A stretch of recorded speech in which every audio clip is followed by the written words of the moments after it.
तो आज की वीडियो में हम एक्सप्लेन करने वाले हैं 2020 में आई एक साइकोलॉजिकल मिस्ट्री मूवीज को जिसका नाम है अ परफेक्ट एनिमी। इस फिल्म की स्टोरी इतनी दमदार है कि ये आपका दिमाग घुमा देगी और आपको सोचने पर मजबूर कर देगी। तो आखिर क्या स्टोरी है फिल्म की, चलिए शुरू करते हैं। तो फिल्म के लीड कैरेक्टर में है जेरेमी, जो कि एक बहुत ही सक्सेसफुल आर्किटेक्चर है, जो कि पेरिस की एक कॉन्फ्रेंस हॉल में आर्किटेक्चर पर एक लेक्चर देने के बाद टैक्सी लेता है एयरपोर्ट जाने के लिए, ताकि वो पेरिस से अपने शहर वापस जा सके। तभी जेरेमी की मुलाकात उसके एक पुराने दोस्त से होती है और उससे बातचीत के दौरान हमें पता चलता है कि सालों पहले जेरेमी भी उसी शहर में रहा करता था, मगर 20 साल पहले उस शहर के एक अपार्टमेंट से जेरेमी की वाइफ इजाबेल अचानक ही कहीं गायब हो गई थी और तभी जेरेमी ने उस शहर को छोड़ दिया था। फिल्म आगे चलती है और अगले सीन में तेज बारिश के बीच टैक्सी एक सिग्नल पर रुकती है। तभी टैक्सी के दरवाजे पर टेक्स्टर नाम की एक अनजान लड़की दस्तक देती है। उसे भी एयरपोर्ट जाना था और पिछले 2 घंटे से उसे एक भी टैक्सी नहीं मिली थी, इसीलिए वो जेरेमी से टैक्सी शेयर करने का कहती है। तो जेरेमी उसकी हेल्प करने के लिए तैयार हो जाता है और दोनों एयरपोर्ट पहुंचते हैं। एयरपोर्ट पहुंचने के बाद जेरेमी को पता चलता है कि उसकी फ़्लाइट मिस हो गई है और अगली फ़्लाइट 2 घंटे बाद की है। और तभी हमें उस एयरपोर्ट के स्ट्रक्चर का एक छोटा मॉडल दिखाया जाता है जिस पर जेरेमी का नाम लिखा होता है और हमें यहाँ पर पता चलता है कि आज से 20 साल पहले जेरेमी ने ही उस एयरपोर्ट को डिज़ाइन किया था। और तभी जेरेमी को उस मॉडल के एक हिस्से पर खून का एक धब्बा दिखाई देता है, जिसे देखकर जेरेमी थोड़ा डिस्टर्ब हो जाता है क्योंकि वो खून का धब्बा सिर्फ जेरेमी को ही दिखाई दे रहा था। फ्लाइट 2 घंटे बाद की थी, तो टाइम पास करने के लिए जेरेमी उस एयरपोर्ट के लॉन्च में बैठकर ऑनलाइन अपने लेक्चर पर आए लोगों के कमेंट्स पढ़ने लगता है।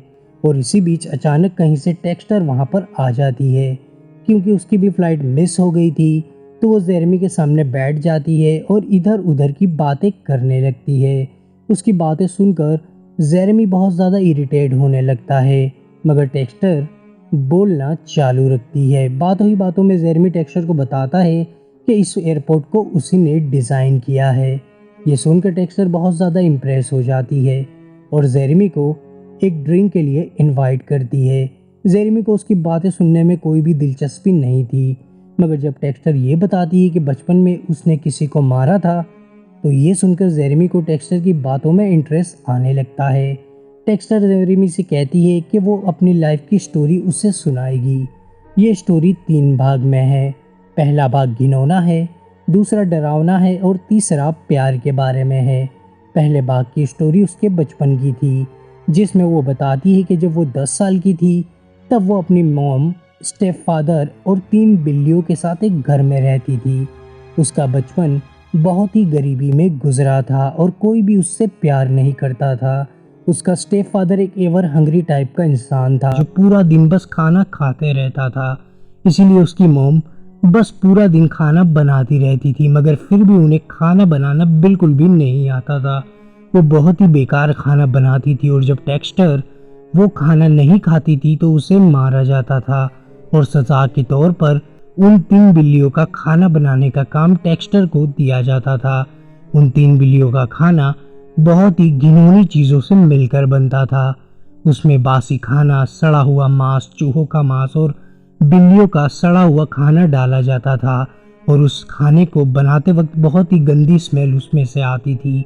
और एक दिन टेक्स्टर अपने पेरेंट्स के ऐसे बिहेवियर से इतनी ज़्यादा चिढ़ जाती है कि वो उन बिल्लियों का खाना खुद खाने लगती है और फिर उसे रियलाइज़ होता है कि उसने अपनी पूरी लाइफ में ऐसा टेस्टी खाना कभी नहीं खाया। जेरेमी टेक्स्टर की ये बात सुनकर सोचने लगता है कि शायद ये लड़की पागल है, मगर टेक्स्टर का कहना होता है कि उसके अंदर के एनिमी ने उससे ऐसा करवाया। और ये था कहानी का पहला भाग, जो कि घिनौना था।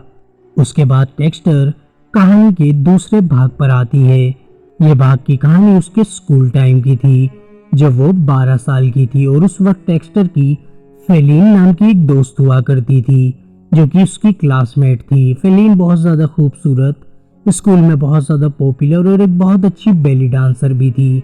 इस कहानी के बीच अचानक जेरेमी अपने बचपन की कहानी सुनाने लगता है कि उसका भी स्कूल में एक दोस्त था जिसका नाम फ्रैंक था, जो उनकी रग्बी टीम का कप्तान था।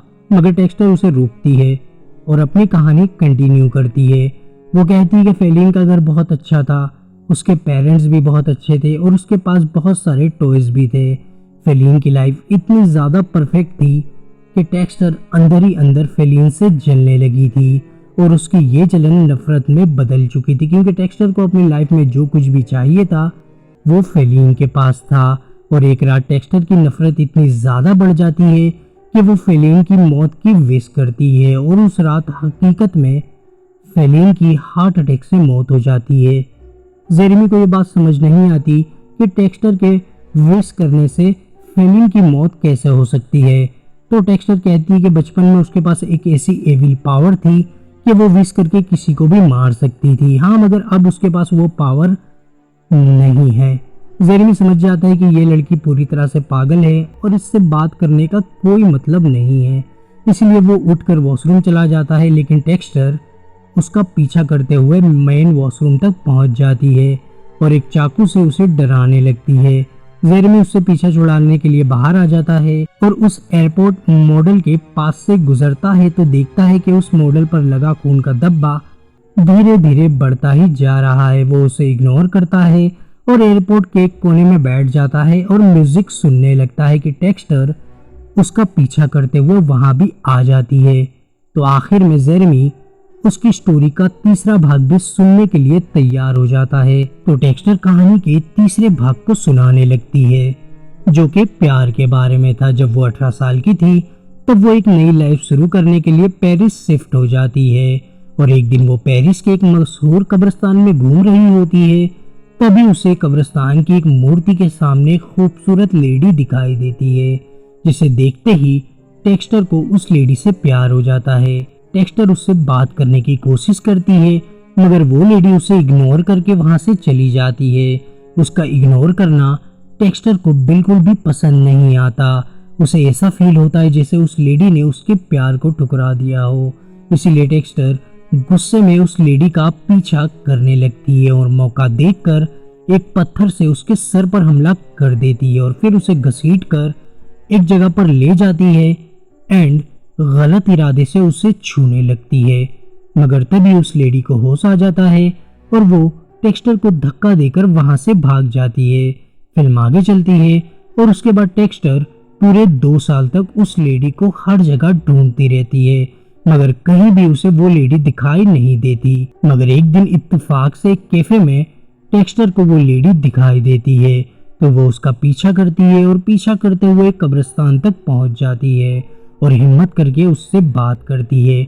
मगर वो लेडी टेक्स्टर को पहचान नहीं पाती है एंड वो उसे अपने हस्बैंड के एक कलीग की वाइफ समझ बैठती है और टेक्स्टर को अपने घर का एड्रेस देती है और उसे कॉफी पर इनवाइट करती है। टेक्स्टर बहुत ज़्यादा खुश हो जाती है और अगले दिन तैयार होकर उसके घर पर पहुंच जाती है। वो लेडी घर पर अकेली होती है तो दोनों साथ में बैठते हैं, कॉफ़ी पीते हैं और साथ में बातें करते हैं। मगर बातों ही बातों में वो लेडी टेक्स्टर को पहचान जाती है, उसे सब कुछ याद आ जाता है। वो बहुत ज़्यादा डर जाती है, जिसका पता चलने पर टेक्स्टर उस लेडी से अपनी फीलिंग शेयर करती है। मगर वो लेडी टेक्स्टर को अपने घर से निकल जाने का कहती है। इस बार भी टेक्स्टर को बहुत ज़्यादा गुस्सा आता है, उसे बहुत ज़्यादा बुरा लग रहा होता है। उसे ऐसा लगता है जैसे उस लेडी ने उसके प्यार को ठुकराया हो। वो गुस्से में आकर लेडी के पेट में चाकू घोंप देती है, जिसके चलते उस लेडी की मौत हो जाती है। उस लेडी को मारने के बाद टेक्स्टर को वहां पर रखे एक तस्वीर से उस लेडी का नाम पता चलता है और वो नाम था इजाबेल। हाँ, ये वही इजाबेल है, जेरेमी की वाइफ, जो 20 साल पहले अचानक गायब हो गई थी। यहाँ जेरेमी बहुत ज़्यादा चौंक जाता है और साथ ही साथ बहुत ज़्यादा कंफ्यूज भी हो जाता है और सोचने लगता है कि ऐसा कैसे हो सकता है। उसकी वाइफ तो 20 साल पहले गायब हुई थी और टेक्स्टर की तो अभी उम्र 20 साल है, तो वो उसकी वाइफ को कैसे मार सकती है। जेरेमी बहुत ज़्यादा परेशान था और समझ नहीं पा रहा था कि यहाँ पर चल क्या रहा है। मगर दूसरी तरफ टेक्स्टर जेरेमी को कहती है कि वो उसे मार डाले क्योंकि उसने उसकी वाइफ का कत्ल किया है। मगर जेरेमी उसे नहीं मारता और वहाँ से चला जाता है। एंड फ्लाइट में जाकर बैठ जाता है।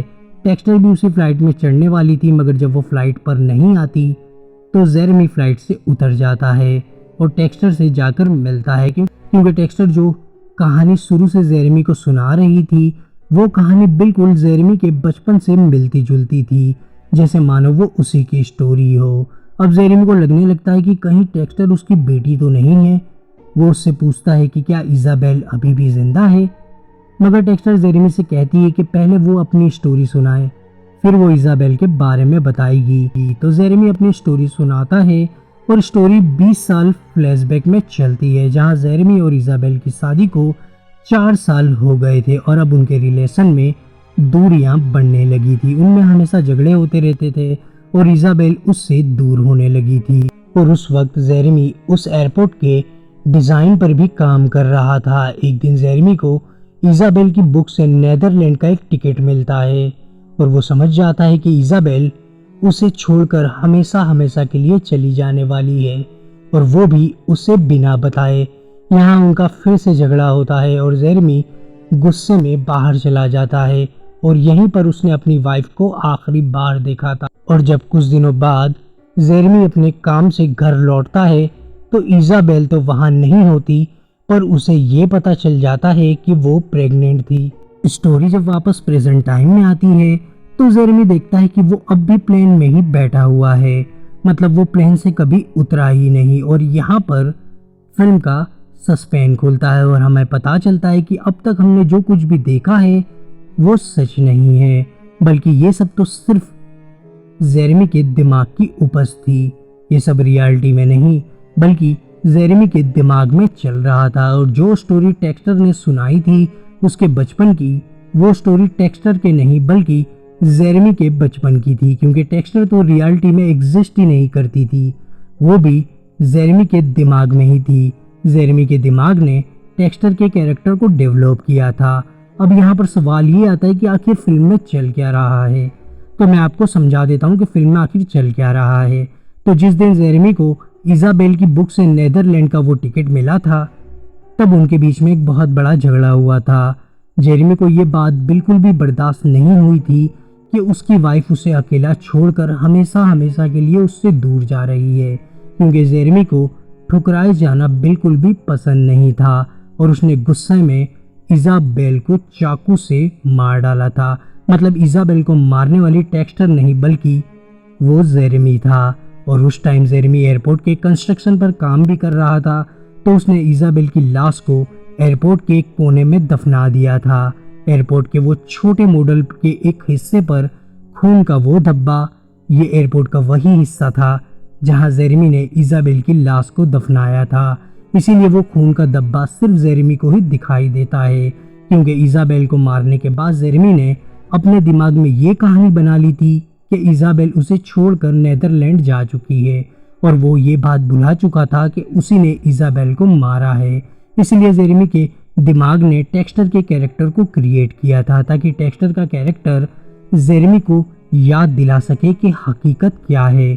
मगर जेरेमी टेक्स्टर को भी कंक्रीट में दफनाकर मार देता है, और ये घटना भी उसके दिमाग में हुई थी, रियलिटी में नहीं। और आखिर में जेरेमी खुद को फिर से ये यकीन दिला देता है कि उसकी वाइफ को उसने नहीं मारा, बल्कि उसकी वाइफ उसे छोड़कर नेदरलैंड हमेशा हमेशा के लिए जा चुकी है। और यहीं पे फिल्म खत्म हो जाती है।